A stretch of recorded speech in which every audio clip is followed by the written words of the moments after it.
Whew. Hi, people.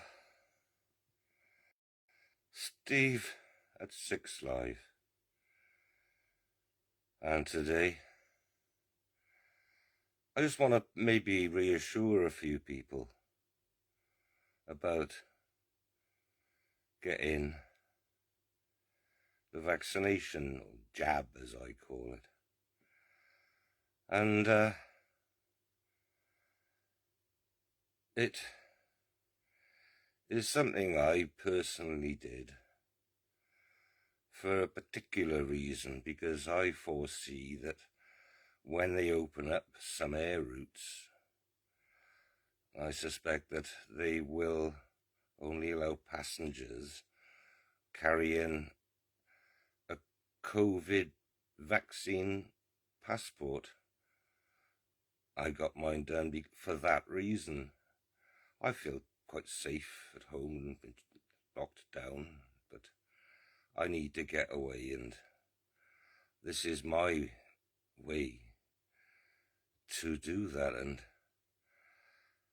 yesterday, it was just over 24 hours ago.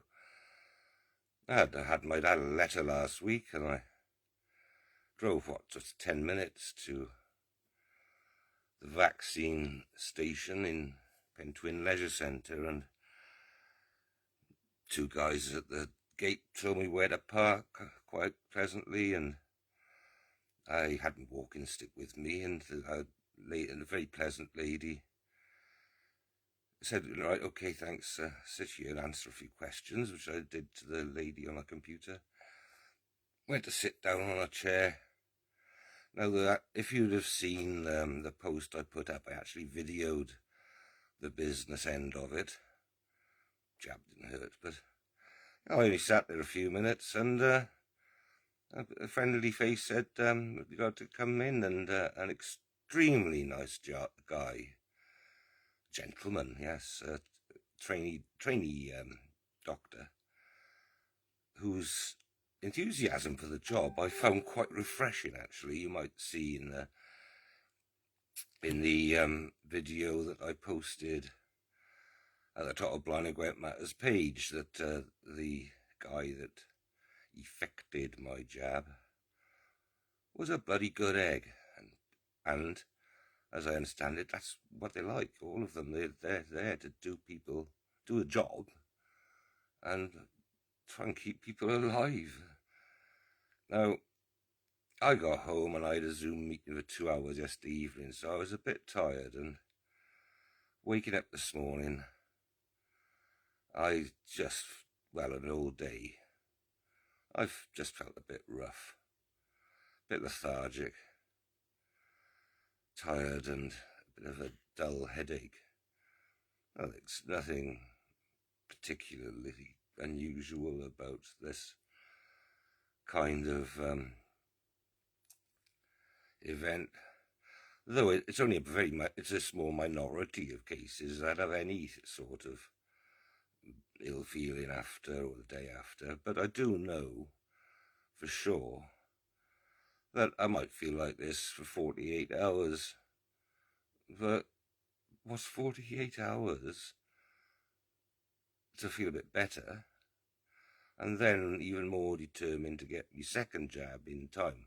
I've actually booked to go watch Wales, Italy and Rome in the European Championships in June.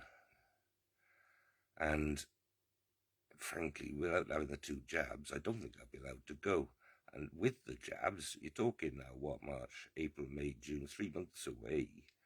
It's possible that, 3/4 of the population, particularly of Wales, should have had the second jab. And I think that those people won't get infected, and I don't know if they're carriers. I doubt it. But my concern is that people that don't have the jab. Now, I totally understand why. I mean, in general, they're called COVID deniers, but whatever reason, we got to remember we do live in a democracy. We do have freedom of choice. I feel very, very strongly about basic human rights. And if you decline the opportunity for a jab, that's your personal decision, which everybody must respect. Now, when it comes to holiday time, you may, like me, rethink the possibility, but it's your decision.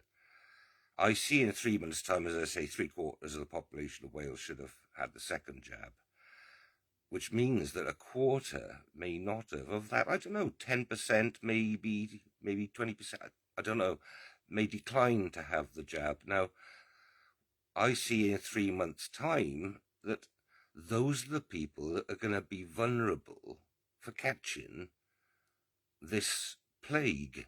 Call it what you like, it's a plague. And lockdown doesn't work. And this is one way out.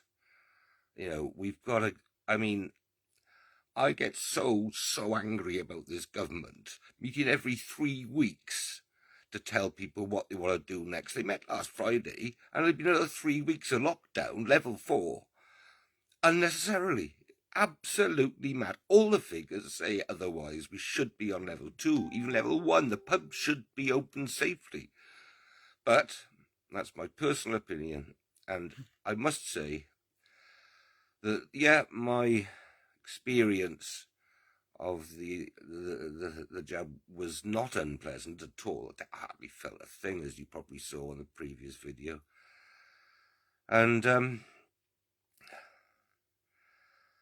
well, you could tell now, I normally don't pause such long periods, but you know, it's okay. Yeah, I've got a bit of a rather a dull sort of headache and tiredness, but as I say, that's going to be a couple of days.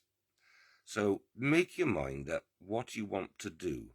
And I would love for you to put your comments below for everybody else to see what you think about the issue of accepting or declining the vaccine. I accept it, and I'd love to hear the comments from all of you other people out there who may think otherwise, may agree. Just your comments. All right. I've got to go now. I think I'm so in need of sleep. But that'll come later, no doubt. Thanks for watching. I'll try and be back tomorrow with an update of how I'm getting on. Cheers, people.